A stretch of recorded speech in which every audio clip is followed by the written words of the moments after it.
All right, hello and welcome to another episode of Chestnut Checkers. My name is Keith Riddle, as always, here with my co-host Jordan Tampien, and today we have another guest here, local Spokane guy, Jacob Gallion. Yeah. How you doing, Jake? Hey, pretty good. Good. Do you go by Jacob or Jake? I go by Jake, unless I'm in trouble. Solid. Unless you're in trouble. And then it's like Jacob. I'm like, yeah, Jacob. and I listen, but just Jake. But I'm glad to have you on today, and you have done. Our worlds have kind of orbited around each other for a while, but you have done a bunch of different things here in Spokane, and your family's done a bunch of things here in Spokane. But give us the Reader's Digest of Jake's story, and then we'll get into some deeper stuff.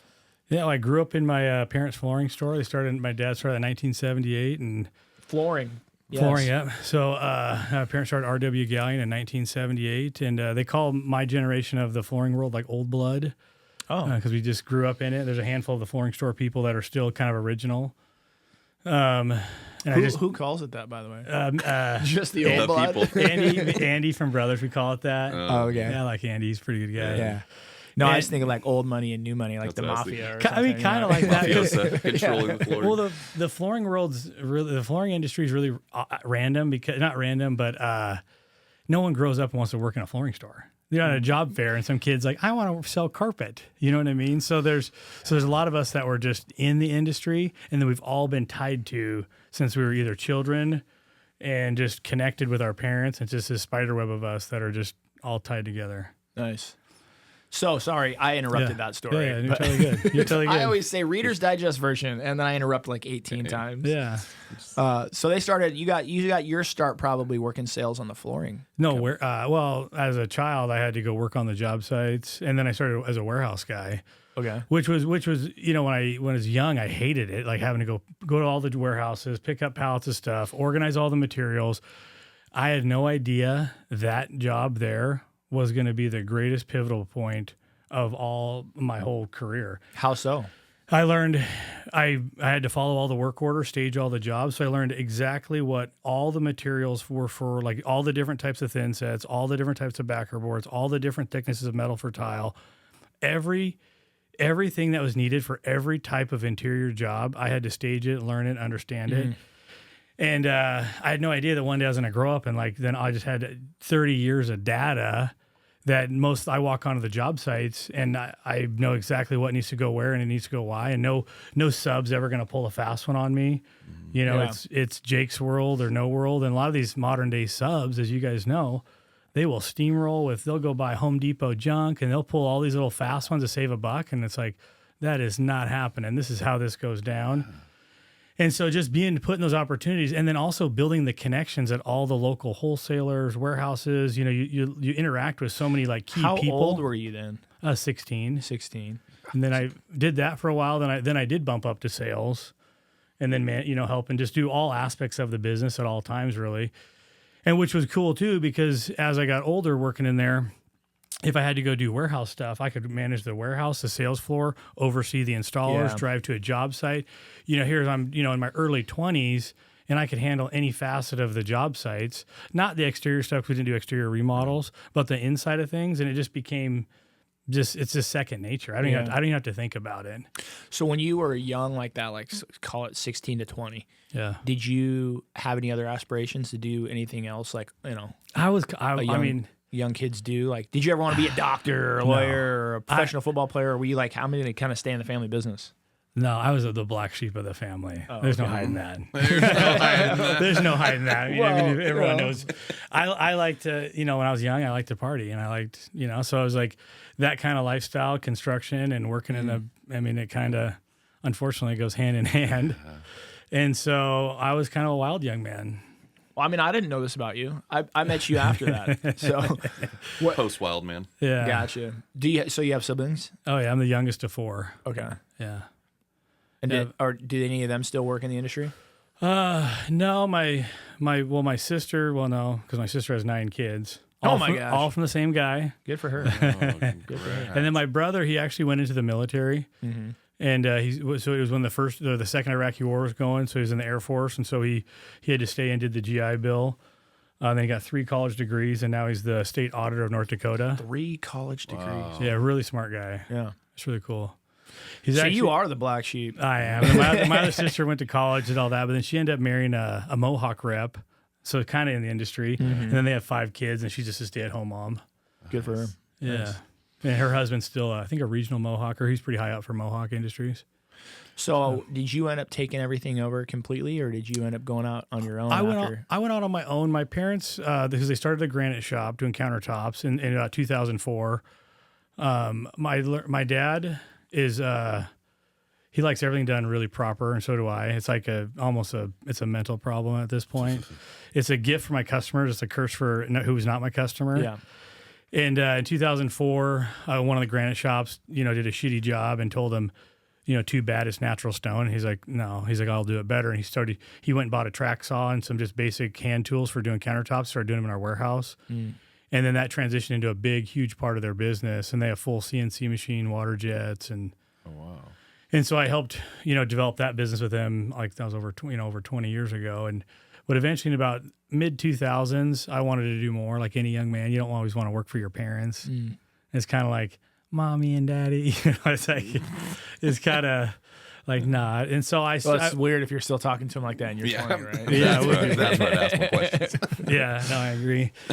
So then I went off and started doing the full remodels and learning, and that was in the mid 2000s. And Steve Jones kind of helped me out with that quite a bit. He bought some. Oh, Steve, nice. Yeah, he bought a few flip homes, and he's like, Jake, get them done. And I was like, well, I mean, I don't know some of this stuff, but I'm going to get it done for him. And we figured it all out, and I just kept growing and learning the full side of construction, not just the interior side. Yeah.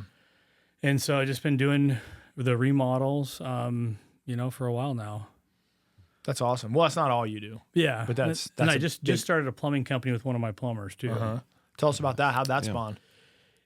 My plumber, worked around at all the plumbing shops in town, and he knew he was doing it for like 6-7 years now, and he knew that water heaters and emergency service is the most profitable and the best part of plumbing.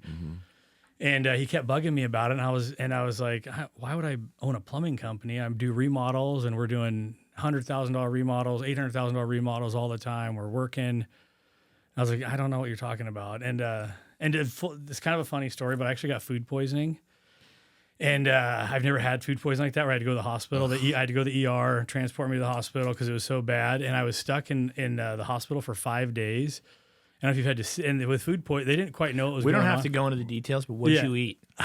What did you get food poisoning from bad? It was a restaurant. But was it like seafood? Was it like, it was just a regular. Okay, we don't have to. I'll tell you off the record because it's probably a fluke deal for him, and I really like the place. Got it.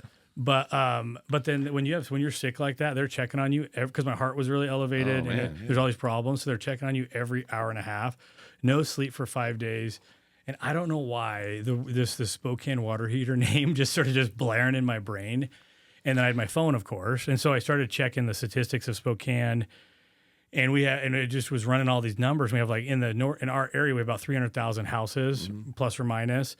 And then the water heater lifespan is like 10 to 12 years. So that puts it out to where there's about 3,000 a month roughly that need to be done in our market. That's insane to think about that. Well, that doesn't count apartment units, though, does it? 3,000 water heaters. I think that's just single family homes. Just single family homes. Yeah. But I'm saying 3,000 water heaters a month in Spokane have to be replaced. That's a crazy number. Yeah, that is crazy. You wonder what a number would be like if you went to town like Phoenix or something, right? And they actually don't last as long down there either because the water and the way they go out really quick. Yeah.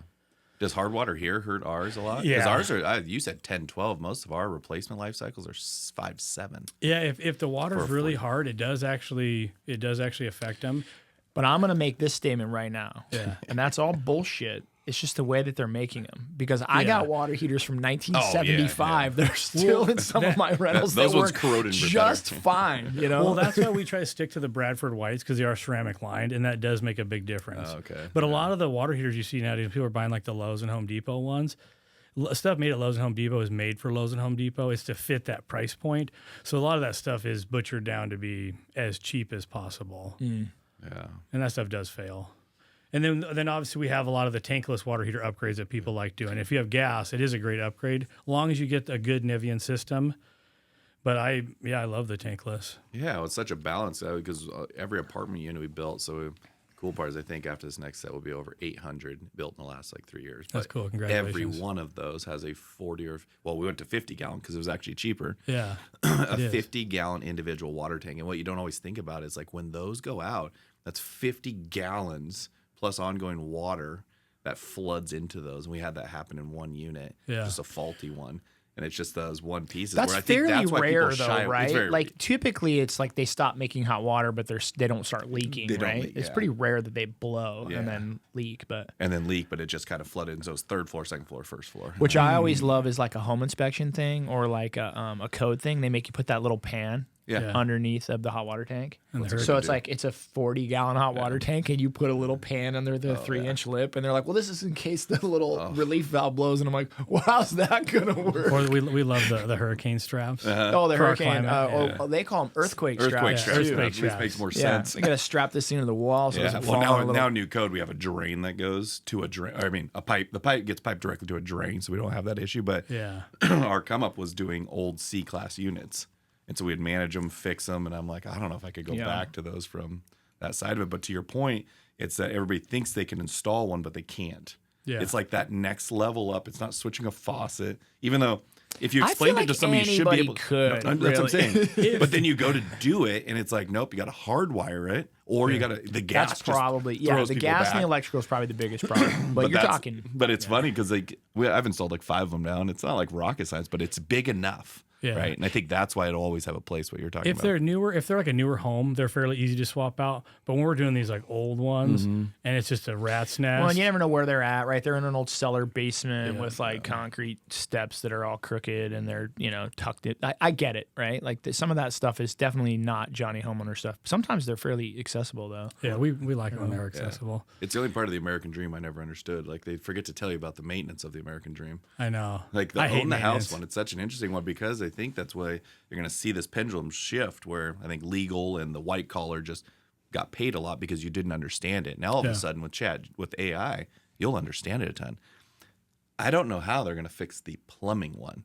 Yeah. Like on new construction, I could see how you could automate and figure out ways to do it even Yeah. better. But most of the homes of the 330,000, I bet 65% are older than the 70s, where Yeah. you need somebody diagnosing it. Well, we were just talking off camera, right? When you showed up, Jake, about your mechanic, Yeah. right? Or mechanic. But I think same thing, like mechanical trades, Yeah. plumbing. A lot of it is just, I don't think it's as complicated as people think. But you got to be willing to like get a little dirty or Yeah, scrape some knuckles 100%, or just do the work, right? And that's where you'll see, I think, I don't know if it's a worldwide problem, but it's at least an American problem, is people just are, I don't want to say lazy, but lazy's probably part of the problem, but they just don't want to do the work, right? Like you see that time and time again. Like, why do you stay at a luxury hotel? It's like, why do you, instead of an Airbnb, like, I don't want to make the bed. I want to show up and I want my bed remade for me, right? I want the sheets changed for me. Like, people will pay for, I don't even call that, like little luxuries, or they'll pay for not having to do things almost as much as they'll pay for like things, right? Like I will pay someone to clean my house, which isn't a tangible thing, over and over and over again. And I'm not collecting anything. I'm not like, it's not like every 2 weeks I'm getting new baseball cards or I'm getting a new TV. It's like I'm not having to do a thing. And then people will pay for that all day. And I think changing out a hot water tank is one of those things where people go, I don't know, man, I'd rather just pay $1,800 to have this done. Like, but it's not that they couldn't do it. But the hard part, though, is like, and real quick, I'll let you jump in, but is you're going to see in there is I remember when our plumber, and this, I'm not even that old, like 40, I remember when we paid our plumber $18 an hour and minimum wage was 10. Yeah. And now I don't think you can get somebody on site for less than 200.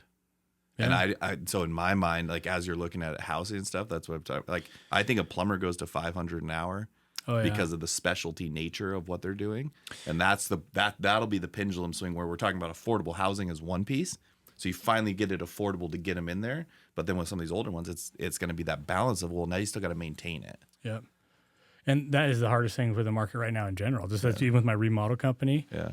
I mean, everything's expensive. A bathroom is 30 to 60 grand. If you're trying to do a primary bathroom, and kitchens nowadays, a basic kitchen's 50 grand. Yeah. Custom kitchens are 150. Yeah. And of course you can do them cheaper, but there's no point. Sometimes I tell these clients, like if you have nice old oak cabinets that are solid and you want to put in MDF white ones because you want it white and bright, It's going to Paint last. 'em. It's it's just, there's no point in us doing a remodel just to downgrade the quality just because you want it to look white and bright. Yeah. The HGTV look isn't, if you can't afford to do it right, just don't do it. Yeah. And that's the hard part because people will just want it cheap, Yeah, and I also think this is what I've started to think about, especially as you get older and you get more nuanced into like permitting and cities and municipalities and all of this stuff. But like I think that's the hidden cost too of like regulation. It's part of the reason that you pay the plumber $200 an hour is because you don't have a choice. Correct. Right? That's part of the reason. Correct. I think back when you maybe paid a plumber $18 an hour, minimum wage is $10, so they're making almost double, right? Yeah, it's still, So it was a fair wage, but there was also this. They lived at a time and an era where it also was like, hey, and if by the way, if your bid is like egregious, I'll just do it myself, or I'll hire someone who's correct. not a licensed plumber to do it, Yeah. because I'm not going to pay you $200 an hour, right? Yeah. Now the hand slap or the regulation is so severe, or they've gotten into so many things that it's that you're victim to the regulation, which causes the price increase. Those things don't cost that much, No. right? Like a small example that I can think of is like a commercial sign I had on a building. It was literally 2 bolts, but it was like going up a ladder, taking off 2 bolts, removing the sign, putting a new one up. But they're like, you can't do that. Like you as the owner of the building, nor can anybody do this. You have to have this special sticker on the sign that only comes for these 1 or 2 companies that make them. Yeah. And you have to have this special permit. And it's like, that's not true. Like nobody's going to die or nothing's going to happen because somebody else changed the sign out. But it is the rules, and it's what puts them. But now this gives somebody the right who has the sticker to be like, it's $1,100, and you're like, that's ridiculous. Well, and yet you can't do anything about it. But multiply that across your life. Yeah, right. It adds up. But it's only going to keep getting worse because every time somebody messes up, then they're going to tighten up the law. Like so, Lolo Lofts finished it finally, but there was a vacant commercial space. So the building had already been gutted, redone, took code, and I was like, hey, nobody's renting this, but we have a wait list for our apartment units. So I was like, why don't we convert this 4,000 square feet to 7 new units? Same style as upstairs. I'm like, this can't be too bad. Yeah. So I get my bid back. I'm like, sweet, it's like $600,000. I can do that. That makes sense. Yeah. And then all of a sudden, I tacked on my architect fee, which you have to have. Commercial have to have the architect fee. Tacked on my permit fees, review fees, survey fees, sales tax, and the other one, and then we're over 1.1. It's crazy. Yeah, just gone in thin air. And I'm like, wait a second. So I can't just have a drafter do it because it has to be architecturally stamped. And then I was like, lucky I know how to navigate this part. What if that was your first project? Yeah, you would still be on that project. It's kind of the unintended. And then it was a change of use, I would consider good intentions. It's like how I think of it. You know what I mean? Like when did we stop letting people like replace their own toilet? I don't know. Why is that a thing? Why can't I unscrew 2 bolts and pull a toilet? Part of it too, though, is you guys are from a different era. You guys are pretty handy. Even like I'll be 40 here in 2 months, but you're a young guy. I know, right? My generation, like right below it though. And I don't mean this to sound like too disrespectful, but a lot of these men nowadays are just useless. I totally get that, but how are they also going to learn if you don't let them do it? Yeah, they don't want to do it. Well, there's one argument, but I'm saying there might be someone out there who says, "Man, I want to tackle this," and the government's telling them they can't. Yeah, you know. And well, the problem is that people follow what the government says. Some of us don't. I don't care. I don't know who those people are. I definitely do follow what the government says. I do everything the government tells me to do. I'm joking. But I agree. Brennan, can we get some masks in here, please? I agree, and I think but it's going to make it really. It's why I love what you're doing. Like I think it's really smart. I like the niche side of it. Yeah. The emergency services. It's the part that I don't like. So we had a backed up thing at Peyton. I'll always complain about Peyton, but backed up because we need to put in a grease trap. These podcasts are actually therapy sessions for Jordan. Therapy. So I believe it. I bet, but so it doesn't matter what you talk about. Oh, you're gonna love this pain. It backs up, floods this area, and so I have to get a contractor in to clean it out because nobody will touch it. Yeah. And it was $9,800. And I'm like, you vacuumed it out. You just mopped it up. You didn't remediate anything. Was it gray water or was it? Yeah. So basically, and because of the grease trap, it backed up. It'll be fixed when we do the full renovation. But I'm like, how? I'm like, you had 2 guys there. I met them both. Like, you basically took your long hose down there and we're just vacuuming it up. Right. And bagged up the garbage that got wet. And I was like, man, this is where it's going to be interesting. The hard part is I didn't have a choice. I know. And this is the part if there's no control on it, is that, okay, you first time home buyer just bought their house. I had literally had this happen the next day because it was galvanized pipe. Both pipes burst under the sink. And I'm like, he doesn't know how to fix that. He's not going to be able to. It's an emergency, so it's flooding your house as it is. You don't even know where shutoffs are. Yeah. And all of a sudden you have this damage that you're not prepared for, not usually covered in a lot of homeowner stuff, depending on what it was. Yeah. And I think that's going to be an interesting time because nobody knows what a shutoff is. I know.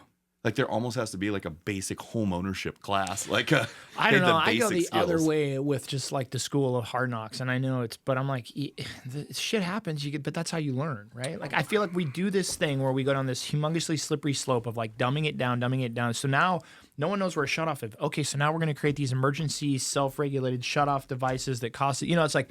Whatever happens to just like, hey, sometimes the house floods and that sucks, but that's how you learn to like check your shit. Well, I don't know. Another thing too, which is different too, is the people who are the first time home buyer now, the average age is 40. Yeah. I bought my first house when I was 19. Yeah. I was shooting my bow and arrow in a ghillie suit off my roof at 19 because I didn't know what to do. I had a this is why they don't sell 19-year-olds houses.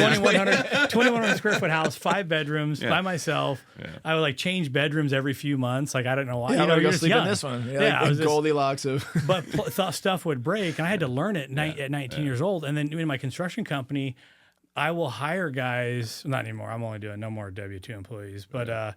You'd hire guys, you work with guys, and they've never owned a home. Yeah. And you're like, and you're 40, they're 40. And then you're like, they know a lot of things, but they don't know what it's like to really actually dive in and deal with like a real home problem. Yeah. And so it's really hard to relate to, unless you've owned properties and, been in the trenches, like we have just on our own projects and our own personal houses.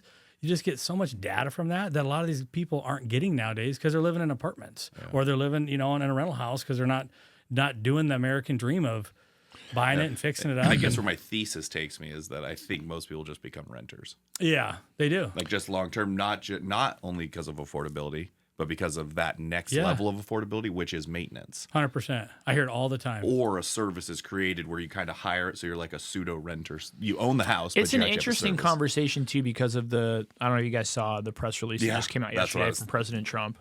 And he's talking about putting measures in place to stop institutional buying of houses, right? So a lot of big funds can't buy up all single families. Exactly. BlackRock, Blackstone. I always get them mixed up. Well, they both are buying them. So. Okay. But his argument was the dream of home ownership is going away because of these, or in part because institutional buyers are coming up and buying a lot of the property. So that's interesting because you're sitting here going, we want to preserve the dream of home ownership, but like we have a generation where we see the value in it and we're like, hey, we need to stop these institutional buyers from buying it because they're just going to turn them into rentals. And yet you have a generation of people who just want to rent. So it's like, what are you really doing? Yeah. It's like, well, if they don't want the houses, you're thwarting this to create this, then they don't want it. It's kind of like this, I see this big picture playing out of like, and I think it probably happens every generation, but I think at a specific point generationally, we're trying to preserve the life that we wanted for our kids and for future generations. 100%. And those future kids and generations don't want the life we're trying to preserve for them. That's crazy. They're like, cool, Grandpa, you worked really hard to like get a rental portfolio of 20 houses. I don't effing want it. And you're like, sounds like I problems. worked my whole life for this. What do you mean you don't want it? And they're like, yeah, I want to go live in an apartment. High five. See you later. But I think it's true. Like we were doing that all through society. We're trying to preserve a way of life that we remember as good and great. Yeah. And it's like we tell our kids like we ran around with no cell phones and rode bikes everywhere and we're out till dark and our parents didn't know where we're at and they're like, that sounds horrible. Oh, yeah. I want to sit on my iPad in my basement and do nothing. Yeah, like Grant Cardone has a theory that basically because housing value is determined by demand. Yeah. The moment you don't have demand or affordability demand, right? And so his theory is that basically once the boomer generation, which is dying at a fast tick, right? In that it's sense, finally cresting that, I think, right? It's finally cresting that. All the boomers now are in their 70s plus, I believe, right? Yeah. And so then they're looking to downsize, they're looking to kind of transition. But he said, but then there's after our generation with millennial, like there's nothing coming behind it that will want that. You got Gen X, but it's a small, but they're not buying until 40. Top end of the millennials. Yeah. You got the top, because you're a millennial, right? Technically speaking. I think 40, yeah. Anything after 1980. Right? I'm 86. Well, you keep trying to blur into millennial. I think you're the I'm an Xer. I'm a Gen Xer. Yeah, totally. No, I'm proud of that. Don't drag me into your millennial world, I Jordan. like millennial world. Cling to it. I like the top end of millennial world, not the bottom end. But if you think of that shift, where what if all of a sudden nobody wants that, and all they want is a nicer apartment or a townhome or a something where they can just like. So we've for the first time switched from our other office to one where we're renting. I showed up today and the parking lot was plowed with salt on it. We had a leak. A guy came out and just fixed it. I'm like, there was this version of it where I'm like, oh my God, it wasn't me grabbing a shovel because our guy couldn't make it because we were too far in line. But don't you just love grabbing that shovel though? Oh, I do. I just do. I do. I know you two do. I know. I love Keith gets down dirty more than I do. Yeah, Keith. He'll get dark in the but I get in the dark you cobwebs of it. I won't do that. I'm not a but you guys smell that? What's in that corner? Yeah. Don't get chicken out. No, but I bet that's the thing is young people just don't want that. But who knows? I mean, that's why with my new plumbing business, I don't know if we'll not really going to start a movement, but doing the cheaper services, being fair and truly honest and actually just sticking to it, like those $1,600 water heater prices and just really kind of spanking the big guys. And maybe if more people have that community sense, then maybe we can start slowly bringing that back. Because if I can make a ton of money doing that, like why would I need to try to squeeze out more from the local community? I think it's because you have a local mindset. Yes. If I'm really honest about it, you are from here. You're proud to be from here. You're a local guy. You want to treat local people fair. I'm just going to say big plumbing company XYZ doesn't give it. Don't care. Yeah. They're in 17 cities across half the country, and it's a job to them. Well, and so they need an ROI. and then that gets relative too, right? Because people go, I need to make money. I understand that every time. But how much money? How much? That becomes the next question, right? I know. I know you need to make money, but do you need to make 4 times X, right? And that's where with the trades, I don't know how true you find this. I find rule of thumb for me to be kind of like cost of materials and cost of labor should always kind of balance out a little bit, right? Yeah. Like if I buy a $2,000 counter and I pay someone $2,000 to install and it's $4,000, I'm going to be like, could have been cheaper, could have been more, but that's about right. That was where the hot water tank thing for me with like having rentals and stuff is like, I'm like, I know what a hot water tank costs, but let's call it $1,000. Yeah. So why am I paying $3,500 for someone to do an install, right? Like that's weird. And you can also get hot water tanks for like $600, $800, you know? So I'm like, so when you start seeing a bill, so when you say $1,600, I'm like, that's really fair. I'm like, $800 for a tank, $800 for the skilled labor to show up, do the thing, crawl and all. I'm like, totally fair. You start talking 25, 3,000, 4,000. I'm like, okay, now you're trying to make 4X, right? Like that's the thing. Like the product's costing you less than $1,000, especially if you're buying at wholesale rate. For sure. And that's what we talked about off camera there for a minute. It was the plumbing. It's so weird. The plumbing, electrical, and HVAC business. I've never heard of industries like the race to the top. Yeah. And then people just kept paying it. It's the weirdest thing I've ever seen. Like this guy would be 2,000, this guy's 25, so this guy's 3, this guy's 3,500, and the consumers just keep writing the checks. Well, that's because they don't know how to get bids. They don't know how to go get those. But like think about it, but your HVAC goes out in the winter, your heater goes out. I'll pay you $5,000 to make sure I have heat the next day. Like your wife's yelling at you. They're just those are weird, really weird trades where to Keith's point. I think people could jump into painting. It's also a small job, right? Yeah. So it's you got to mobilize. If I go to the gorge for a concert and someone's like, oh, "Why would you pay $16 for a bottle of water?" and it's like, well, because it's $16 and I'm thirsty as F, right? Yeah. Now, if you're doing a remodel of the Peyton and it's a $25 million project, no one's paying $100 million. No. If it's a bottle of water, you'll pay $16 and you know it's $1, right? Like so, it's the scale of the job too. I think hot water tanks, it's kind of that level where most homeowners are like, $2, $3, $4, $5,000.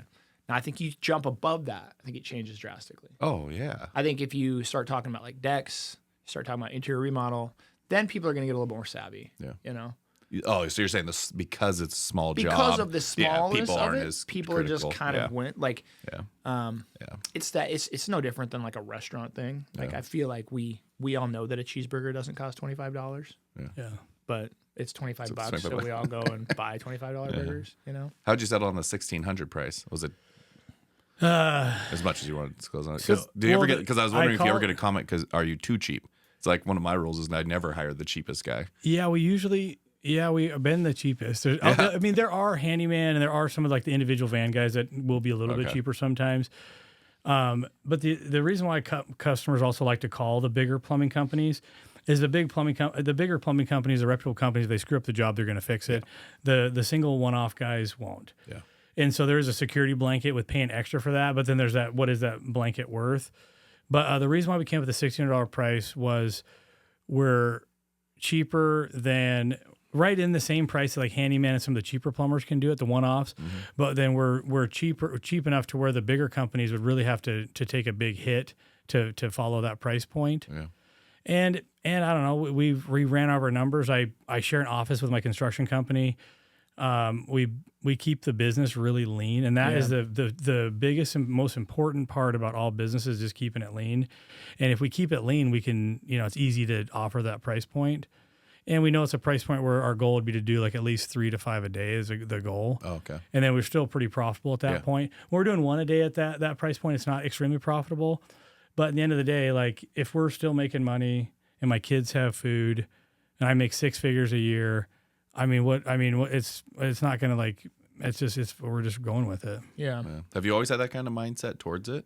I always, obviously we've all made mistakes. But I've always, I'm like the king of them. But I don't know. My dad always tried to he was not the nicest guy, and maybe I'm not either at times. But I always want to do what's right, and I always want to make sure my jobs are done right.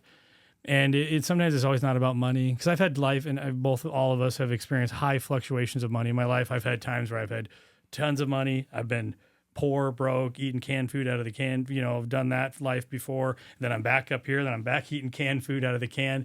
And so money doesn't really, it's important to me, but it doesn't really, it's not a thought. Doesn't define you. No, I don't. And I think that's sometimes people's trajectory is steady, stable. Like for a lot of people I know in life, they can relate to the canned food story, but it's like, when you were in college, you ate top ramen, and when you're in your 20s, so you know what that life's like. Yeah. But your life since then has kind of gone like this. Yeah. And that's not bad. I would say that's more W-2 employee. That's more like career. A lot of people say, I remember being broke. I remember doing those things. I remember being a little bit out of it, but not having all the things I wanted. And then I remember like getting to a point where, but for the most part, a lot of people's lives kind of goes like this. Oh yeah. And they might never be mega wealthy or super rich, but they're like, they get to a point of safety and security, but like that's their trajectory. I think the entrepreneurial life, the small business life, if you're in it long enough, yours is like a sinusoidal wave, right? Like, 100%. And it's like, I was broke at 25. I was rich at 32. I was broke as shit at 36. I was, Yeah, exactly. And, I'm dramatizing it, but I think that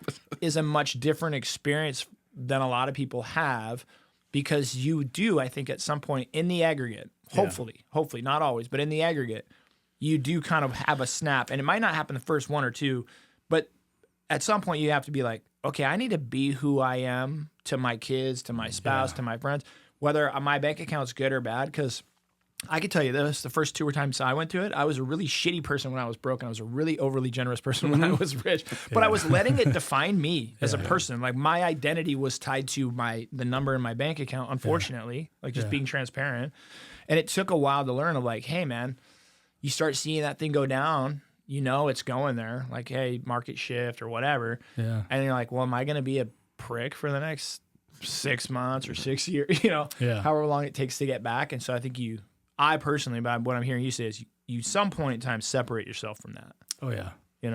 Yeah, no, for sure. And I don't eat like off-brand canned food now. With like you got name brand. You have the designer. It's all name brand. Food. Yeah, it's not no Western Family, no great value. Yeah, I just started hunting my own food. There you go. I used to hunt quite a bit. I've killed, I think, like 19 bucks, 2 elk, and a bear. But I just don't hunt much anymore. It's not your jam. It's the most expensive free meat out there. Well, it's just too hard to find places to hunt.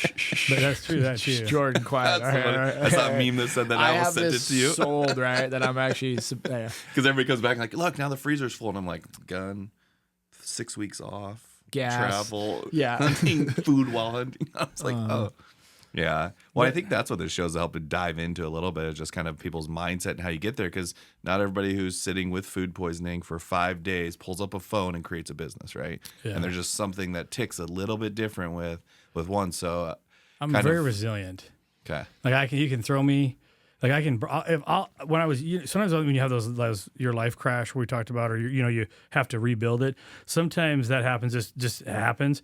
And I got to the point where I can burn my life down because I'm ready to burn it down, and then I'll rebuild it just to clean out the trash. Do you think that that's like psychological or some subconscious? You think there's been times where you were like self-destructive intentionally because you were? That's a deep question. 100%. Well, and 100%. I feel like I know a little bit of Jacob's story, but like personally, like there's been times where I'm like, it's easy to look back and point at the thing. Like, oh, it was a rough time in my life. This happened and I really went down. And I'm like, yeah, but subconsciously I was a little bit fed up. I was a little bit, and you're like, maybe I leaned into that. Yeah, pushed it. Sometimes you're on that teetering point, and like I know I have the skills to like rebuild, and not everyone has those skills. And I think we all do in this room. But yeah, there's times where I definitely pushed it, pushed right over the edge, just so I knew I had to crawl out of that hole. And for some reason, I don't know if it's like just kind of having a hard upbringing and a hard life, but I like my life a little bit on fire. I like a pain. Sometimes I like to sit in pain. I know it sounds like it's probably not healthy for some people, but your mind, when you're sitting going through those hard times, that is the only time your mind is fully open to where you can see every end of every mistake that you've ever done and the biggest screen ever. When you're riding high, when you become like a sky person, you're up here, you can't see shit. Yeah. But when you're down here looking up and you can see it all. And so now I try to keep my life to where there's a certain level of fire. So I'm just always seeing everything, because once you're up there, that's when you think you got the Midas touch and you get up there, you're bound to fall. There's not too many people who can stay happy on top either. No, I bought in myself. I've lived the most wildest life. Tell us about this. Off camera, but no, you've named it, I've done it, and it's like none of it fills the void. Yeah. None of it. No amount of anything on this earth. You know what I mean? I think it's a Naval quote or concept where he talks about like there's internal, like, right, external things will never fix internal problems. 100%. But there's also this concept of like everybody has to learn that on their own. Yeah. So you can't, I can tell you this, right? And I can tell you this and be the grandpa, and neither one of you nor me would ever listen until you go through it yourself. But yet we'll all come to the same conclusion that, hey man, none of these external things fix my internal problems, but it's kind of a journey everyone has to go through on their own. And I think it's really just about learning yourself, and the people listening to this, like their thing might be different. I think I resonate a lot with what you're saying, Jacob, but I've learned in my life that I'm happy being challenged. I'm happy achieving, and that I will do this thing where I'm not happy at the bottom, but I'm also not happy at the top. 100%. And when I get to the top, I'm like a little kid who builds a block house. The first thing I do is kick it over. 100%. And so that can be terrible. Yeah. It can also be fine as long as you recognize that's what you're doing. Like it took me a long time to realize like that's what you're doing, Keith. Yeah. Like this is a you thing. You like being challenged. You like to write up. You're on fire the whole way up going, yeah, this is exciting. This is fun. It might not work. I'm a little bit scared. I'm a little bit nervous. I'm going to work real hard, but I'm getting something through achieving, and that's my identity. Yeah. And then I get there, and then I'm like being a jerk or an asshole or whatever, and like not, but I'm also like not feeling fulfilled. I'm not feeling like I'm starting to get depressed. I'm starting to get anxious, and it's like, well, yeah, because you're not challenged or whatever. But rather than, and so then I will burn it down, right?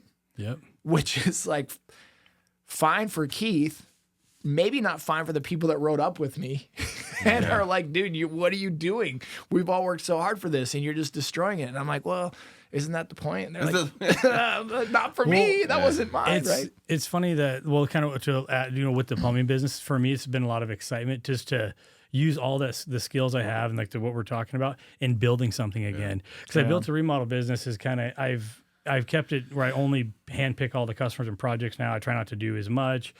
And it's kind of where it's going to be at. And then it's too hard there's too many shitty contractors to compete with nowadays. So I run that business very differently. Mm-hmm. And there's nowhere it's going to go. In most construction companies, you can't expand them anyways. You can't hire guys. What you have is what you have.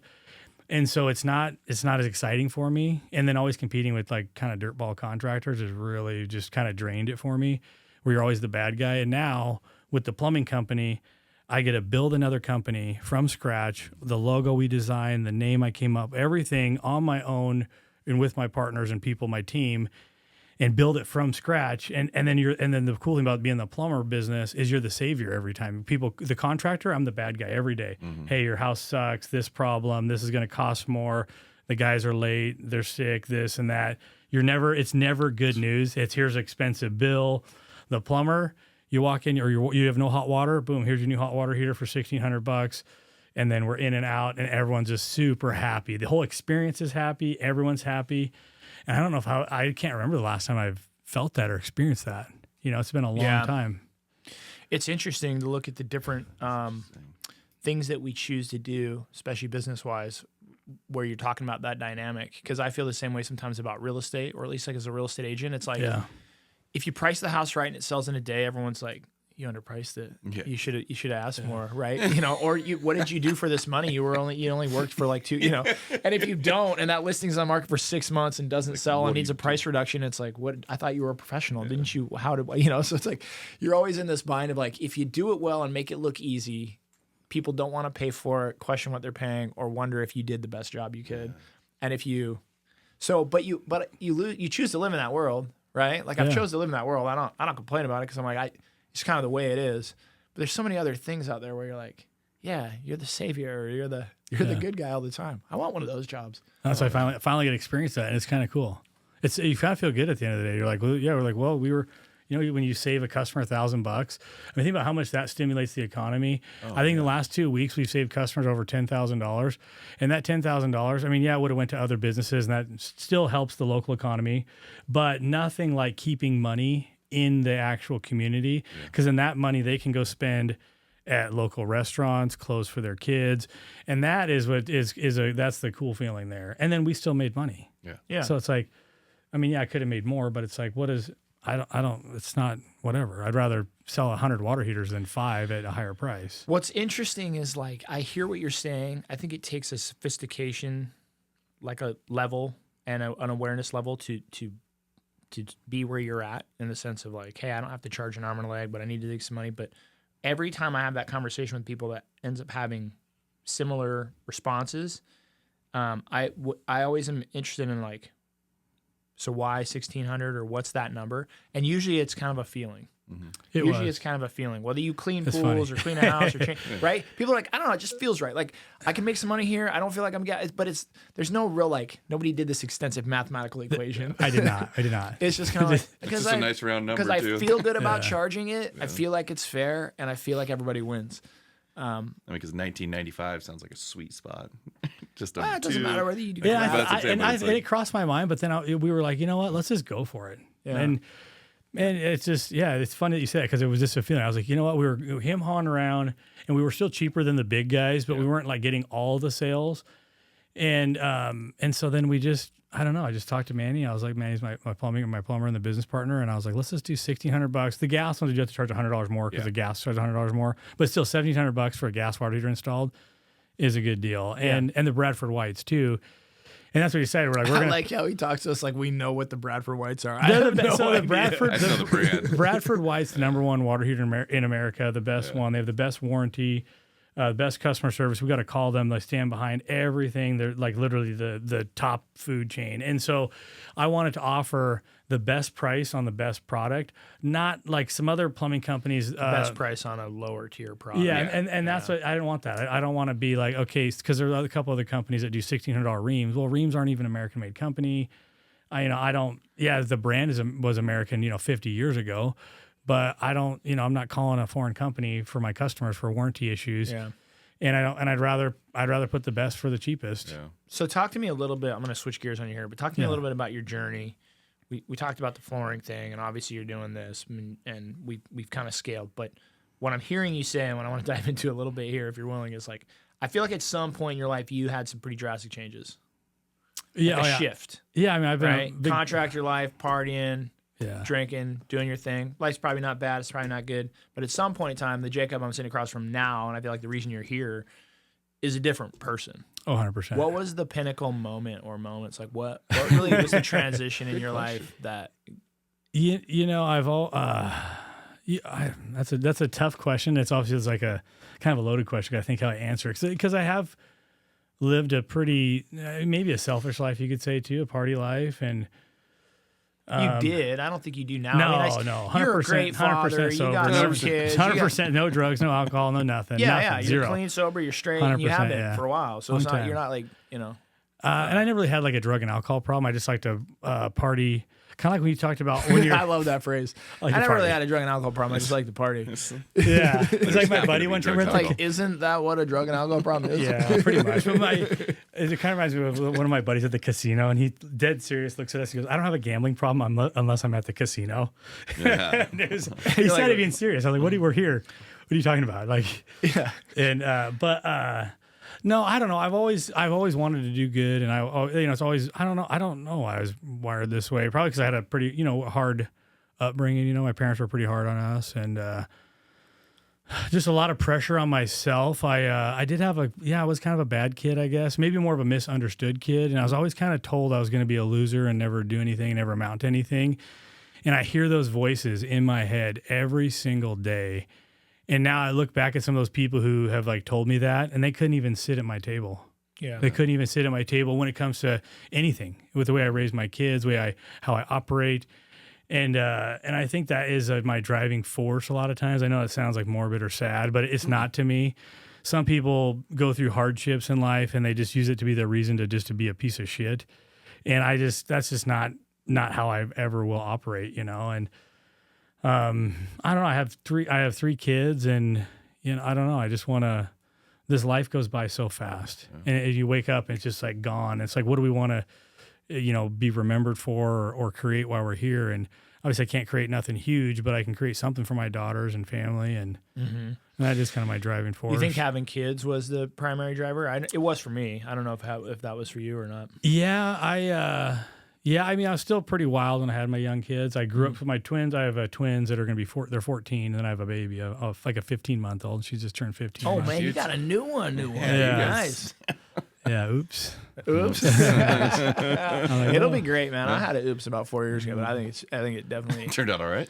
I think it's one of the best things that ever happened to me. Obviously, it sounds cliche when you talk about kids that way, but just looking where my life was and where it is now, but also just the grounding of 100%. it, is my son makes me a better person, and he's not even trying. It's just the fact that he's around makes 100%. me not be as much of a piece of shit. I agree. I know the feeling. Controls it. Well, it's when you have old kids and then a little kid, I grew up with my twins, like we grew up together. Yeah. I was 24 when I had them, or 24, 20, just turned 25. I didn't know what I was doing in life still. I mean, I was still on the right trajectory above average, but it's still a 25-year-old with twins, and did have to raise them alone for a few years there. And a lot, had a lot, that had a lot to do with where I'm at now. I mean, it's hard to be a, single father with two daughters by yourself. And some of those moments in your life will just impact you pretty greatly, Yeah, for sure.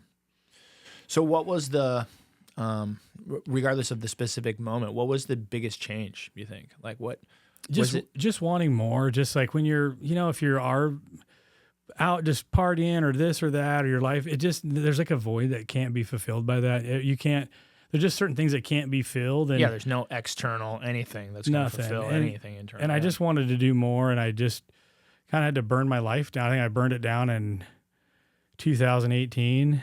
Completely burned it down. I burned it down. Burned it down to where I had to sell my first house that I bought, and I actually had to you can almost say I was homeless. I had to live on my parents' property, and that's tough to be. We're not to dive into specific details, but how did you do that? What was the big demise? Was it an extended period? This is what I'm always curious about. Was it an extended period of being irresponsible, or was it like one or two really shitty things? Yeah. Kind of probably a combination of both, Yeah. And so I just decided I just couldn't do it anymore. So I just burned my life down, and then I had to rebuild it little brick by brick. And living at your parents' good way to put it. Brick by brick. And living at your parents' property, and you're pretty much homeless, and your shit's in a storage unit, and you're just like toting your kids around. That kind of moment, and I was always kind of, not Facebook famous, but Spokane known, and so to go from kind of being a top dog to you were in the spotlight a little bit, and so it was a public shaming. Probably very visual. I don't know if everyone saw it or knew about all that stuff, because I obviously didn't I kept it kind of more private, but still, no one wrote a newspaper article about you. I'm sure they would. I got a book about it. I'm sure they would if they could. I mean, there's probably some articles out there. I'm just ribbing Jordan. But you know, and Yeah, when you're, just throw that out there. I don't know. There's a couple of moments though when I was sitting living at my parents' property in Newman Lake, which I mean I can't complain. It's like a $4 million property, so I hear this guy's complaining. I was on a yeah. but I was sitting on the end of the bed there, and I was just had that like breaking point. I don't know. You just go through that moment where you're just broken, and then you're like, okay, there's done feeling sorry for yourself. Mm-hmm. Now it's time to kick it in high gear, and I just went to town. Yeah, wasn't it like an epiphany of where to go next? Because that was the bigger struggle. Is like, what do you do after it burns down? I think I bring up that Steve Jones moment. The epiphany with Steve Jones when he bought those houses. And he's like, Jake, I bought these houses side by side over in Millwood. And he's like, they needed everything, gutted, siding, window, like, and he's just like, go to town, Jake. That was kind of the moment of like kind of regaining my power back and, you know, getting back to realizing like I can create anything with my hands and mind. And I've always had that skill.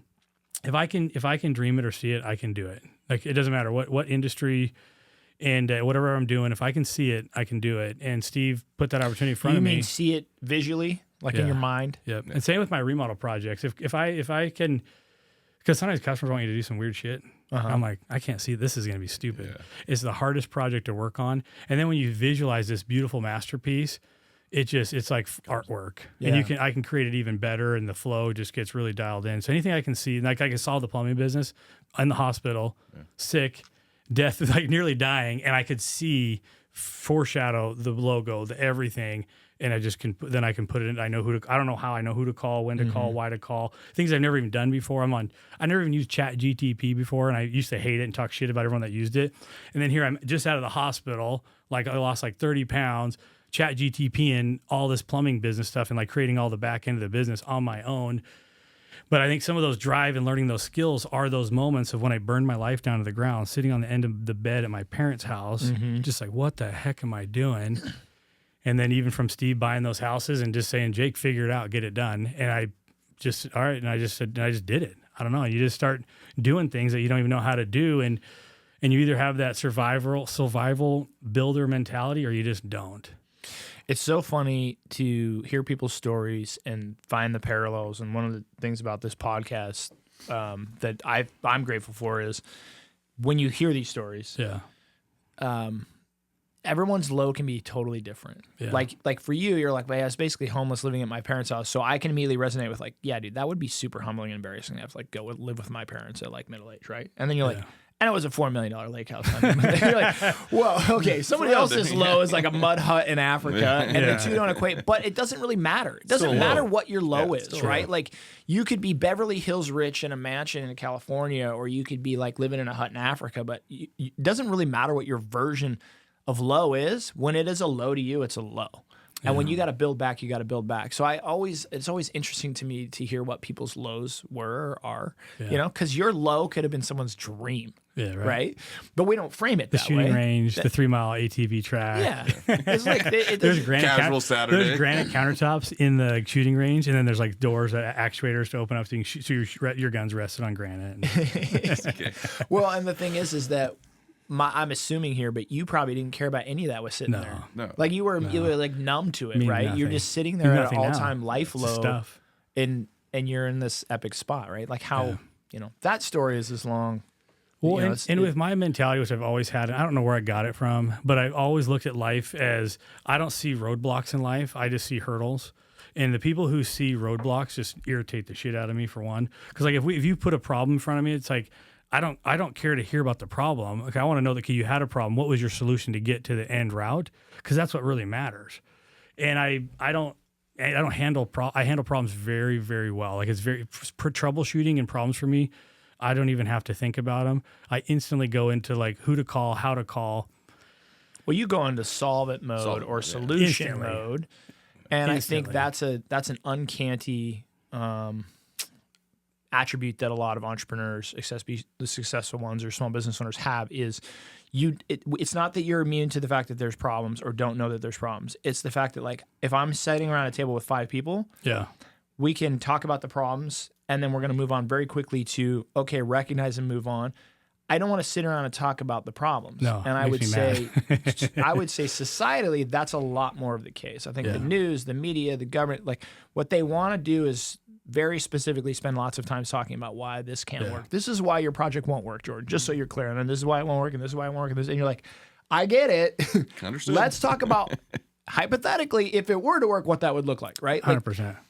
And entrepreneurs and small business owners that have been around a while will move to that very quickly, almost to the point where I think it's a turnoff for other people because they don't feel like they're being heard. 100%. Like I've had people in my life, they're like, no, Keith, you're not listening to me. And I'm like, okay, I am listening to you. I just have the ability to go, great, there's problems. No shit, there's always problems. Now let's talk about solutions. 100%. Their interpretation of that is, you didn't actually hear how intense these problems are. It's like, I don't really care how intense these problems it doesn't are. matter because a little problem. It's big problems. irrelevant that there's 5 of us and 100 of them. How do we win? You know, like that's where my mindset goes. Because sitting around talking about how we lose doesn't help anything. No. But that's a very different mindset. And it's funny that you mentioned that because I've noticed like the more that you're like that, the smaller your table is because you just are so less relatable to the average person because people just want to sit around in their own misery every day. And it's like, I could care less to. A lot of people get a lot of joy out of talking about problems. Because once you move past it, you have to then do something. Negative, Yeah. Like then you have to go do something about the problem. So this is a little it's off way topic, easier. but this is the same reason like I won't watch. I call it trash TV, but it's the same reason I don't like watch trash TV. My wife loves it. This is Some of the news. she's like it's her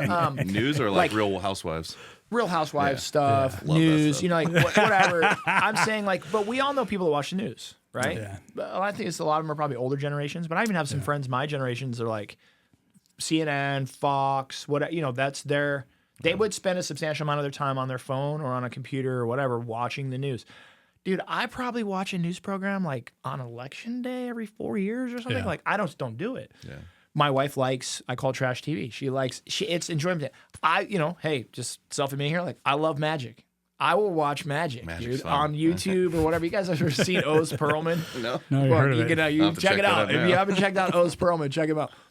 It's enjoyable to me, right? Yeah. And a lot of people say, Keith, you're a full-grown adult, like sitting around watching magic. That's very childish. It's my thing, right? It's entertaining. But one of the reasons that I don't watch that stuff is like I try very hard to not raise my kids in a household with a bunch of drama. And a bunch of, cussing or swearing or just petty arguing. I think my parents tried very hard not to have that in. Oh my God, cuss a lot. I don't know. I think my parents tried very hard in mine and my brother's lives. They raised us without that. So for me, smart. it was like That's good. I had this aha. I was sitting in my house in Garland years and years and years ago after we had my daughter, and my wife was just watching TV like she normally is, and me and my daughter were playing on the floor doing whatever. It was just a moment in time, and I could hear it, and I was like, "What are we Irritating you. doing?" Yeah. I'm like, do you hear that? And my wife's like, what? And she, and she's telling me the scene. She's like, well, no, the sister's mad. I'm like, no, I get it. But I'm like, look at this thing sitting on the floor. Look at this 18-month-old kid sitting on the floor. That is no different than them being in a real house somewhere where people are talking like that to each other, calling each other names, That's screaming interesting. I'm like, It's just irritating because your mind's not on that level though either. You're thinking, you're trying all that thought process is down here. And I don't mean this to be disrespectful to people, but it's down here. Your thought process, when you're thinking about businesses, success, money, life, creation, you're never going to relate to that. It is background noise. It's irritating. My mindset was like, I have strived so hard and so have the people around me to Set the not standard, to not bring this stuff into my life. And yet I got this box on the wall that's bringing in the audio visual of the thing, like the trailer park fight that I never wanted my kids to see, And I'm like, but that's so true. And there's so many parallels like in that life. It's like, how often do we just bring the problems that we're trying to like stay away from into our lives through the TV or even like through relationships and stuff? Like I can sit here and talk about having to be positive in this and that. Look at the top 5 people you hang out with. Yeah. It's like Just my kids. I got or friends or whatever. Yeah. I got friends that I love dearly, and it's like, but when you hang out with them, it's like it's problem. It's you see this on the TV. It's the government. It's the thing, and I'm like, you guys, I don't want to do this, right? Oh, yeah. I have a hard time not telling them to shut up. I just will remove myself from the situation, right? Yeah, 100%. That's when my scene changes or whatever. Yeah. I like that turning point in life though, where you're like, when you don't need the friends anymore. I don't. I mean, I'm kind of not really an isolator, but if it's not there, like if it's not going to build me up like spiritually or just business wise or just good, I just don't care to have those people in my life at all. They've literally had zero value. And I found it harder that I've got older to even be able to relate to converse with them. Because I just look at them like, you're an idiot. And I don't mean to, but I don't have the... It's a delicate balance. I don't have... Is there like a quote as Eleanor Roosevelt? It's like poor people talk about people. Yeah. Average people talk about events. And rich people talk about ideas. Yeah. And I think that you find that you just get joy out of one of or the other of those. And so, like, Whitney listens to all these, so I'm going to tread lightly as I say this, but, like, we couldn't disagree more on a lot of the political different things. And not that I don't disagree with her, but we'll spend a lot of time, and I feel like sometimes she gets frustrated with me because I don't give it a ton of time. Yeah. So she'll say, hey, Trump did this and this and this, and I'm like, I'm sure he did.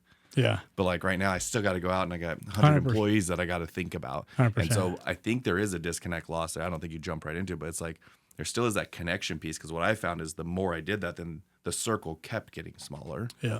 And then by the time I'm there, like you said, it's you and your kids. Yeah. And I think there's something lost in that entrepreneurial journey, which is just that connection back to people. Yeah. And I feel like that's what hurt me the most, was when it got harder and harder. I had gotten myself to the point it was just me. That's and then the flip side of that again. coin, right? You self-isolate because you're like, I don't resonate with these people. Everybody's an idiot. And then sometimes you just need a hug, and there's no one there to give you a hug. Yeah, You don't so all of a have sudden any it got friends. this hard, and all of a sudden now I go back to this thing I've built over 10 years, and I want to reach back out, and I'm like, it wasn't the same. And so it's Right. just, I've been playing with that one a lot more. One thing you touched on something that's so important, just in your little conversation piece there, how you bring up how you don't care about politics, don't care about this, and that is so vital to success. Like when people are like, "Oh, did you see what happened to P. Diddy?" or "Did you happen to have this?" I'm like, I literally do not give two shits about anything. And this may sound arrogant, but even on my own social media, I only care about my own posts or my own business posts. I don't care about what the president does, what this person does, what that person does. I literally only care what Jacob Gallion does and making sure my kids are well behaved. Mm-hmm. I don't have the thought of all that other stuff. I mean, of course it's there, but it's not my main focus. Like it doesn't matter who the president is. It doesn't matter who's this or who's that. I still put my shoes on. I still go to work every day. I still do what's right for the community. It doesn't make one bit of difference to me. And I would clarify that to say that you probably do care. Yeah. And I probably do care, and you probably do care. It's probably more succinct to say we don't let it affect us. That's right, yes. Or it's irrelevant to what I have to do. 100%. And therefore I don't give it much time. Yeah. I mean, I do care who the president is. For sure. I do care if P. Diddy was doing creepy things to some extent. Yeah. But I'm also self-aware enough to know I can't do anything about it, especially in this moment or especially today, or it's removed enough for me to say I can't give it any energy. Yeah. It's irrelevant to what I have to do. But I care. Yeah. And I think that's the reason I'm clarifying that. You're is better because, with words than me. So the reason I think you do care. Like, to his the point, reason I I'm think clarifying that you do. is because I feel like that's where the three guys at this table or a lot of other people I know will get a bad rap because people will say that about us, That we or they'll don't say care. they're like, oh, look, Jordan, Yeah. he didn't give a shit, he didn't care, and it's like. You couldn't be further from the truth. The guy probably cares a ton. Yeah. He's just aware enough to know that there are other priorities that need to get tended to, and dwelling on that's not going to be beneficial for the situation or for him or for the other situations, right? Yeah. So I only clarify that to say I know you well enough to know that you do care. I do care. You do care. That's what you phrased it was a lot better. And I do care, but I don't let it affect what I have to do. And the reason you don't too is because I think what entrepreneurism, anybody that's decent at, is it becomes a time management game. 100%. So then it's not even that you don't care; it's that to what Keith was saying, as a priority level in your day, Right. P. Diddy's trial outcome carries a lot less weight than payroll next week, or starting a company, or it's one of those pieces. And so, and this is where I'm going to get some blowback, but I would say, and this is where I have to be real careful not to judge other people, but this is where I would say my judgment sometimes is when I see people out there in the world that seem to overly care about those issues. My judgment of them a lot of times is, well, then you need to find other things in your life that happen to be more important than that. 100%. Because if you're out on the street or burning up a gas station because you don't like what some politician, I'm like, don't you have anything else in your life better to do than to go cause that? And maybe the answer is yes, and maybe the answer, and they just don't, or maybe the answer is just no, right? Like if you've built a small enough life that, what P. Diddy's trial is doing in whatever New York is, and you live in Wisconsin, I would say you probably should look at your own life 100%. to say, maybe there should be things more important than me watching 4 hours of TV today about some dude I don't know in some city I don't know and some trial I don't care about. And I'll divert even more, almost back to like a Matrix style. The hard part is I think we're so conditioned. You're so conditioned taught to to care about until you things you break out. shouldn't. And the only reason that I think we broke out is because you realize there are much bigger problems that affect multiple outcomes. But if you didn't and you just show up to work, you do your task there, you just get in this conditioned mindset where all of a sudden that's all you see on TV. That's all you see everywhere. That's how you relate to people. You understand the commonality between those things. That's what sports do, the same thing. Yeah. It's just people care about sports or don't, right? And it's super interesting to see how everybody reacts to that side of it. You know, it's also interesting to see how much you can care in a moment and then later not. Like, so for example, I'm a huge Seahawks fan. Yeah. We were at the same game this year. Were you there? Well, earlier this year, the Cardinals won. Oh, okay. Oh, yeah. That's the one I took my son to. That was it. Anyways. Took my daughters, but yeah. So like when they won the Super Bowl, it was a huge deal to me. Yeah. And yet prior to this year, I was talking to a buddy this summer and we were talking about like, yeah, he's like, what year did they win? Like 2013. I'm like, you don't even remember. I'm like, I think it was 2013. It was like such a human. So it's like, again, super huge moment in the moment. And then time passes by and it's like triviality, dude. My kid asks me when I'm 75, like, Dad, do you remember when the Seahawks won their first Super Bowl? I'm going to be like, yeah, it was great, you know, but a triviality in my life. The other thing I would say, add to this is, when things are hard for you, Jacob, or Jordan or myself, we also can overemphasize how much people care about our lives and us going down. Like when you're talking about like the shame or the embarrassment or hitting rock bottom, or people, it's like they care for like 5 minutes. They don't care. They care. They don't care. People like to see it when people who are out there, like people who are known, they love to see it go down. People love when I crash. You know, people when I like crash to and watch burn, people. they love when I fail. People love it. Yeah. People like to watch people get what they in their mind think they deserve. But at least I'd rather fail than try than sit there at a computer somewhere, you know, doing nothing ever. Yeah. You know what I mean? Yeah, but that's also a mindset shift because most people won't. Like, they'd rather not take the risk than have the opportunity to have a front page article about how terrible it went. I think it's just another lesson I learned in life was like, it goes both ways. Like if you can sit here and say, I don't have the time or the resources and energy to pay attention to all these trivialities, like this doesn't really matter, or it's like, it's irrelevant to my situation today. That's also true of your own wins and losses for other people. Yeah. Like my wins and losses, like they don't, like this is why I say kids are really grounding, but like I for a long time, and even today will say I do a lot of what I do for my kids. 100%. Right? Same. And I also have to admit to myself that my kids don't give a shit. Yeah. They don't give a shit if dad has So are you really doing it? Yeah. 5 houses or 40 houses or 50. Yeah. So then it's like, well, are you really, it's the story I tell myself to drive myself to do what I'm doing. Yeah. And the reality is my kids might be like, well, yeah, but it'd be cooler if you were home a half hour earlier every day, Dad, and had half of the net worth, or how, you know, it's like, they don't care. No. They don't care. And for me, that's what the business is, to give myself more time, because you do have more time in the plumbing business than the contractor life. Yeah. It's 7 days a week. Oh yeah. It's like I work every weekend. I still work 7 days a week right now. And like sometimes you kind of just, even though I'm only, be 40, I'm still it's tough to do that your whole life. Oh yeah. 7 days. Yeah. I don't get to do anything, go anywhere. Like that's why I got into having all those I have a car collection, and so I can take a nice car out and, after work or, on a Saturday sometimes, but it's tough to break free with that contractor life. And you have to really know why you're doing it. I think in a good way, kind of cool way, but is that entrepreneurship has been romanticized. It has. And so like there were moments in this. I had a sweet job. Yeah. I was working for WSU as like a statewide professor that would go around and teach business development in like rural communities. And I grew up in Moses Lake, so small town. And it was great. I had like 6-8 weeks off a year. It was steady. It was great. And what I found was entrepreneurship it's like I traded 9 to 5 for a 5 to 9. Yeah, pretty much. And then just the grind of, and so I think where some of it gets lost is there's also just a personality type. Yeah. And I don't know if you have it and then it just gets refined as you do more and more of it. But I also think it's not for everybody. So it's how do you find that thing that drives you, because that's what drives me. It's like, even if you knocked me down, I'm like, I'm going to figure out how to build this back up. I'm going to figure out how to make it work, diving back into businesses. But I don't think that's everybody's personality either. No. You kind of have it or you don't. And that's why I feel like with a lot of things in life, and I think that's what people need to address, like realize that. Like if I wanted to be a professional football player, maybe 5'11", 225, but I'm not ever going to be a professional football player. You got a better shot than me. But still, that's not where my deck of cards is. And so like, it's also understanding your skills and strong points and knowing, and and I think a lot of people just don't try or don't even try to stay in their lane really either sometimes. Yeah, I think again, this self-reflective life is a better life in the sense of you start to think about these things and realize, why am I doing this? Why is it important, or what's important about it?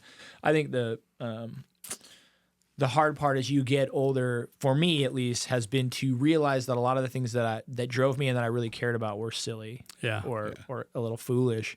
And then you got to ask, like, was it good or bad? Well, I don't know. Like, was it silly and foolish? Yes, but has it got me where I am? Sure. So. Yeah. It's worth it. Yeah, it's like it's all worth it. Not being embarrassed or regretful of the journey, but also making corrections along the way to not make those same mistakes. But that's life, right? Like that's life in a nutshell. When you think about it, is we're all trying to figure this out.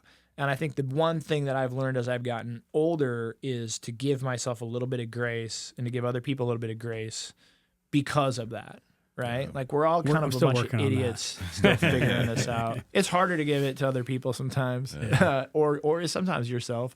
But I think that's my lesson, right? For like my kids or younger generations or anybody, it's just like none of us are getting out of this alive. So, you got to kind of keep that in the back of your mind. And I've also even heard it said, I'm trying to remember who said it so I could give them credit, but it was like, I was listening to a podcast recently, but they said, like no one will remember your name in 3 generations. Exactly. Yeah. So in 3 generations from now, people won't even know you existed. That's one of those things. Before you said that, what thought was in my mind? 100 years from now, everyone on this earth will be dead. Yeah. And so it doesn't even matter what half the people think. And so that can be this futile existential thought, but then it's like, well, what do you do with that? And I think that's the difference for me, as I've always said. Okay, if it doesn't mean anything, and if it's not going anywhere, we're all going to die, and no one's going to get out alive. As morbid as that might be, the positive spin on it then for me is not like, okay, well then none of this matters, and I can just be a shitty person. It's like, okay, well then let's just see how cool I can make it. Yeah, let's see how good I can 100%. get. Yeah. And the safety net is just that. In the process of trying to see how good things can get, when I screw up, it doesn't really matter.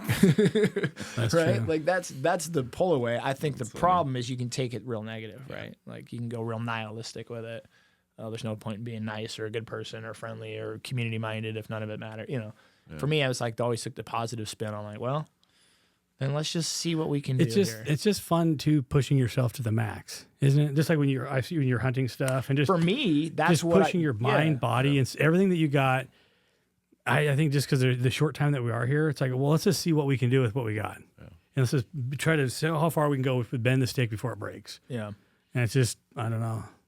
Well, that's just like I said, it's a certain part that drives It's a fun people. hurt. Yeah. It's a fun hurt. It's a fun hurt. It's a fun hurt. I love being miserable. I do. I do. I really, it's so weird. I was thinking about it the other day. I was just like having a hard time, and I was like, but I was just so thankful to have that hard time, just to be able to go through a hard time. I mean, so many people, like we talked earlier, just don't take the risk and don't do a lot of things and don't know what that hurt is like, just the growth from it. Yeah. I love it. I've been practicing a lot lately, and I'd highly recommend anybody what I call recentering with gratitude. Yeah. And it's just one of those things where in the darkest of moments, or when I start to feel agitated, like the other night I couldn't sleep. I was worked up. But just taking a moment in those moments to just start to look around and be like, what am I grateful for? Yeah. Like what am I? And that common knowledge of like your life is someone else's dream. And your dream is probably someone else's life, and they're miserable looking at somebody else's life, but we do this thing, and it's not right or wrong. It just is the way it is. But for me, I have to stop and remember that sometimes and be like, I'm in my living room with my great kids, with my family, goofing off. No problems, right? Only self-made problems. Yes, it's funny thing. Even me as like a contractor building stuff, 'cause I used to build houses and stuff. We build a little bit, and look how much stuff you build. And it's like, man, I would think how cool it'd be to build that much, but then as you get older, I'm like, damn, that's too much work for me. I don't want to. You stay there. I'm going to stay over here. But no, I remember times we're seeing you and both you guys doing a lot of stuff, and I'd be like, damn, I wish I could do what they're doing. And like that's like your guys' dream is, and it's just the same kind of relevance. And The guy doing it is sitting there going, how'd I get myself into this shit? And like, why am I doing this? And the people looking at it are like, man, that's amazing. I wish I could do that. Life's just funny like that, right? It really is. Yeah, and then you got to give yourself credit. I think that's part of gratitude, but just giving yourself credit. I still remember flipping my first home, and I met a guy who was building a 24-unit apartment building, and I thought, man, one day I'm going to do that. I just had this happen the other day at the gym, and I'll just admit it, right? This still happens to me to this day. I was at the gym the other day. I was talking to a buddy that we work out at the same time but not together, and he was asking me about my rentals and this and that, and then he starts telling me about this guy that he just put a system in his house for that has 2,400 doors in his building and whatever. And like, as soon as I heard 2,400, I felt this big. Mm-hmm. Like, as soon as I was like, dude, 2,400 doors? What am I doing with my life? Like, that's ridiculous, you know? And then I shook it off really quickly, but it was just another case where I was like, I felt like I was a 12-year-old kid again. I was like, 2,400? Oh, best example I had, we went to Atlantis. If you ever want to take a family trip, awesome. I'm going to try to time it with the GU battle in Atlantis one day. And so we were there, and just Whitney's dad had just passed. There's just a lot going on. We were it was just a break for the family. It was good. And then so they were out doing something, and I go walking. They have a moorage, or a not harbor, boat slips, but essentially for yachts. And so I go over and I golf with this guy. And so I'm taking him back. He wanted to show me his yacht. And it's super cool. He's just traveled from New York down there, spent $2.5 million on his yacht. So we go hang out, grab a drink. So then I'm walking back to the hotel. Then I pass the next one. It's a $7 million yacht. Then I pass the next one. It's a $25 million yacht. The next one's a $100 million yacht that just pulled in. And I said, this guy who's worked his whole life thinking I got my $2.5 million will always be next to a guy that has more. And I was like, at that moment, it's like if that boat was never enough for you, it was never enough. 100%. Because there will always be somebody with a bigger boat. 100%. I'm dropping. And that's the part where it was the most vivid like realization I ever had. And I'm like, so yeah, I met a guy that had 14,000 doors, and I was like, yeah, I want to get to 1,000. Now I'm like, you know what? I think 350 owned right with the right leverage is probably a sweet spot. It would be right. And so then what I realized was, but that guy with his $2.5 million was probably more happy. Than the guy on the 100 million. He loved it. His wife loved it. They were playing cards on the back. It was awesome. 30 with the right leverage is sweet. I think 3 with the right leverage is sweet. And by right leverage, I mean like zero debt, nothing else going on. I mean, like, isn't it kind of funny how like probably all of our dreams would come up here, but then we're like, you know what? I think I'd rather just, keep it simple for a while, focus on the kids, focus on the family. But the hard part is you don't know what you don't know till you know it. Exactly. And you don't know that. You don't know that 1,000 doors, when somebody says that, well, maybe they own 3% of them. Tell you, you don't listen because you haven't experienced. So there is a real aspect to life that people, I think, like to ignore, which is knowing also comes with experience. Truly knowing, right? And that and this taking this conversation way back to what we talked about, people these days don't like to do this or that, but watching kids nowadays, there is a humongous generation of people living through media that think they know what the Antarctica's like. They think they know what polar bears are like. They think they know, and it's like, yet you have not experienced anything. So now we have this really weird philosophical question of like, we have to define knowing, because you can know everything about a polar bear. You can watch all the videos and all the national, but do you really know? Yeah. You've never seen one. You've never touched one. You've never felt one. You've never even been face to face with one. So how can you know? Yeah. Right? You think you know. You have the roughest idea of knowing. And I think that's when, do you know what anything is if you're not experiencing it? I think that's the argument that gets made with experience, is like, it's the best way to know. Is through experience. It's like the hot stove when you're a kid. You got to touch it. You got to touch it. I got to touch the hot stove. I had to know. Yeah, I had to know. I had to know. Well, it's hard because you got to learn how to recover from being burned. You got to learn how those next pieces, and I think that's the hard part. It's just every generation tried to protect the next generation from what they learned in their generation, and then it's turning into this like safety valve. Yeah, I want you to know without having to experience, because my experience wasn't so great or it was poor. So I want to curb you from the experience, and yet I want to pass you the knowledge, and that itself is a conundrum. Yeah. Well, and also it's a paradox. And not to veer off too random, but with the modern day schools with no shop classes, no this, no that, they don't really put the hands-on creativity back into the kids. And then and this isn't to judge anyone in here, the world, but with parenting nowadays, back in the day, children catered to the parents, and nowadays parents cater to the children. And in my house, my kids if I want my cup of water filled up, they go fill it up. I don't fill my kids' cup of water up. And I still raise my daughters like old school. And it makes a big difference. Like I'm not catering to my kids at all. I don't. Yeah. It's just not an option.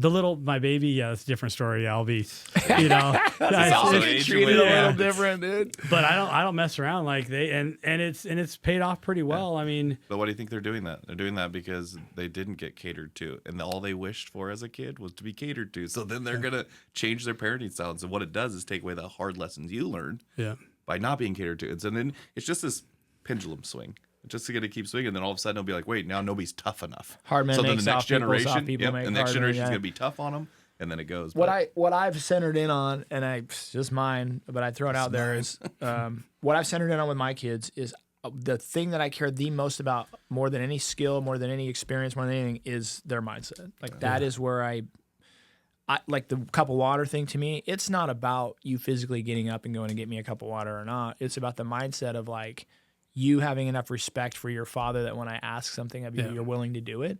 So that's what I'm focused on, and irrelevant of the thing. It could be a wrench in the garage. Right? It could be, it could just be the fact that like, that's how, it's a mindset. And so for me, it's the same thing with experiences of like, I may not be able to give my kid the experience of playing soccer and playing baseball and playing lacrosse or wood shop or metal shop or fixing it, but I can give them the mindset that I can do hard things. I can figure out things that I don't know. I'm going to fail. I don't have to worry about what people think of me. I need, that's the greatest gift you can give them. If I'm giving them mindset, they will have their own experiences, but if they bring that mindset to it, then they can figure that out. 100%. I think too many times parents go, I played soccer growing up, so I need to give my kid this experience of soccer, and they focus so much on like the drills and the kicking but it's like what you really need to do is give them what soccer gave you, which was a belief in yourself, which was self-confidence, which was the mindset that you can, go at challenges, that you can play as a team, so for me, that's where I'm always like, my daughter knows that I will get on her butt more than anything when she says something self-deprecating, when she says something like, when she says the word can't, that's when dad digs in, right? That's when she's like, and she'll notice it, right? She's like, well, I can't. And I'll be like, excuse me. And she immediately, I see her go, oh no, I knew it. He's on me now. That's the short. Remember, I channeled my inner Keith. We have a hamster, one of 3 animals in our condo. Gosh. So hamster passes away. So Logan, my daughter, wants to do a hamster funeral. Oh, nice. She builds this cardboard box. It was all set, builds a sign for it, and then we go up to the lake where she wanted to bury it, and then have some friends over so we could do a service for this hamster.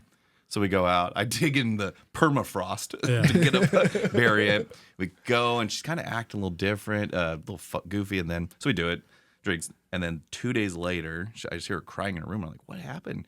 She goes, Dad, I didn't do a good enough burial. I was so embarrassed about what my friends thought, that it was stupid, that I didn't do it. And I channeled my inner Keith, and I go, Logan, this is the perfect time to talk about this. Like, if it's something you wanted, it doesn't matter what your friends thought. Because she's like, I want to go do one more special. It's just I thought they would laugh at me. And I'm like, yes. And I was like, you weren't taught that. Like, it just, I think inherently is there. And I was like, Keith would be proud of me on this one.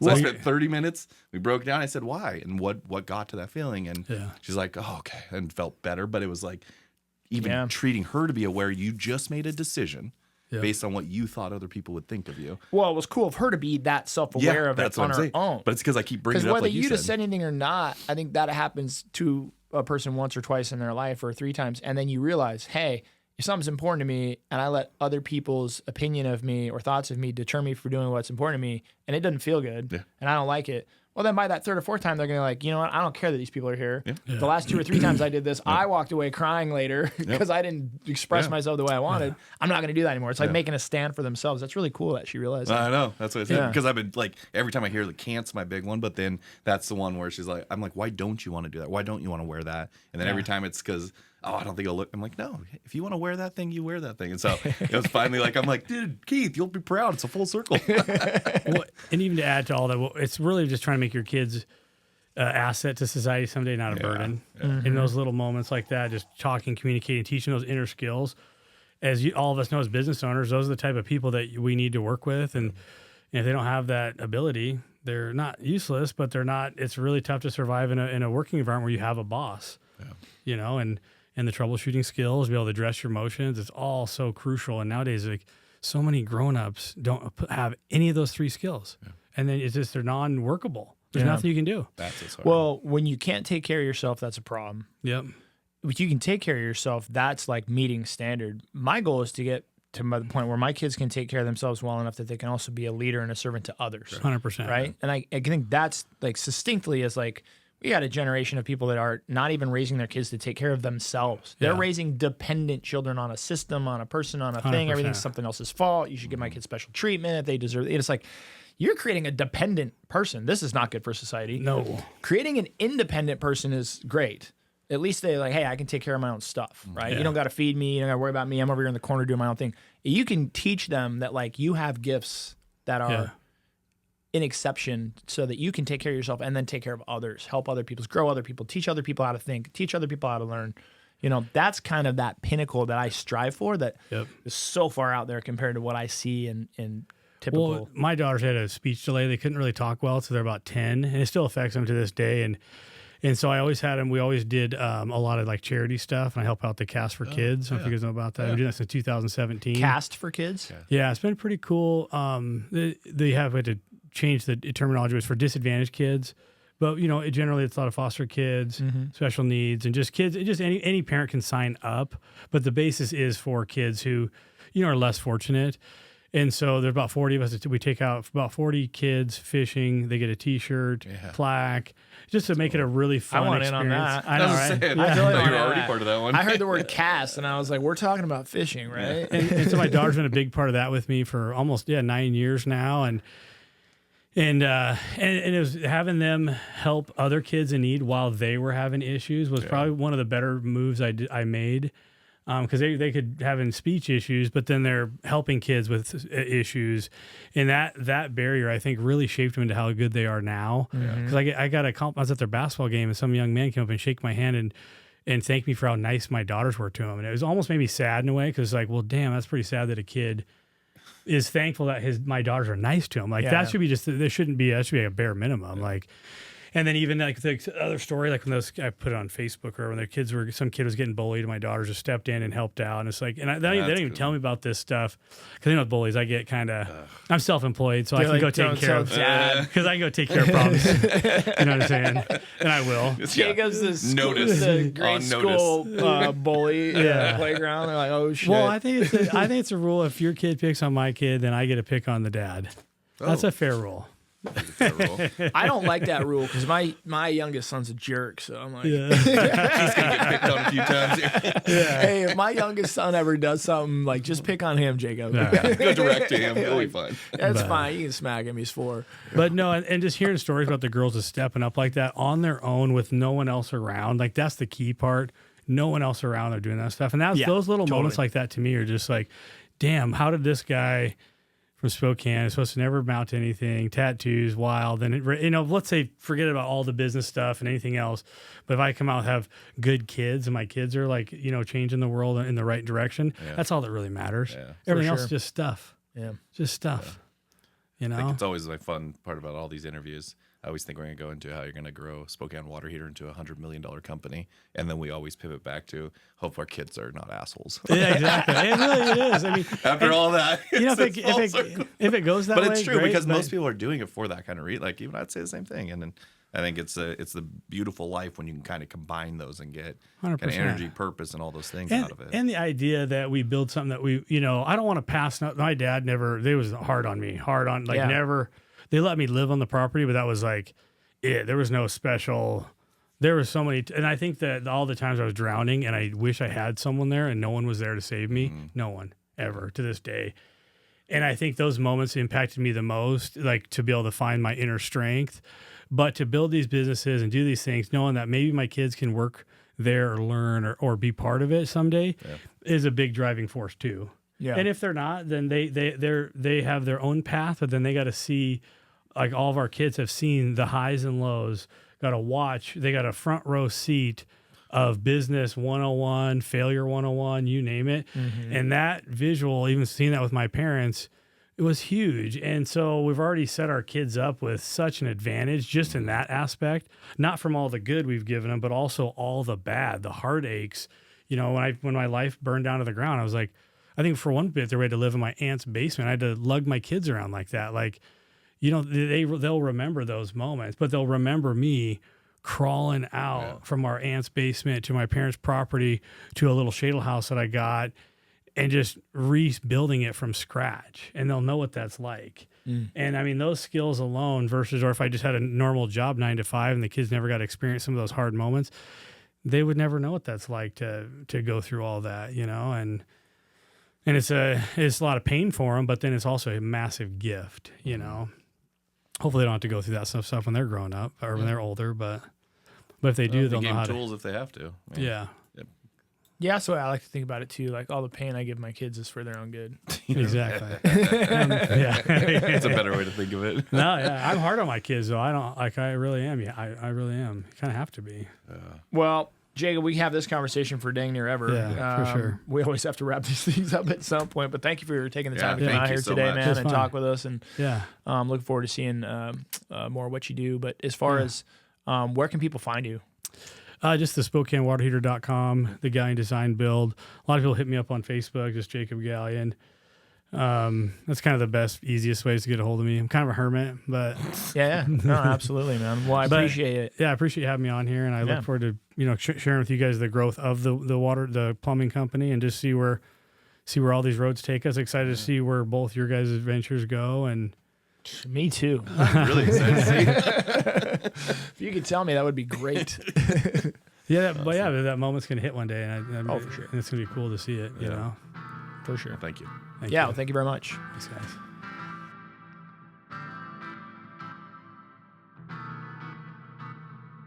All right, you guys, thanks for listening to today's episode. While you're out there, would you please do us a favor and give us a like, subscribe, or a follow, whether you listen on Spotify, iTunes, or YouTube. We'd really appreciate it. Also, if you don't mind while you're there, give us a 5-star review. Maybe write a review. If you have a favorite episode, feel free to give it a like. Thanks for listening. We really appreciate it.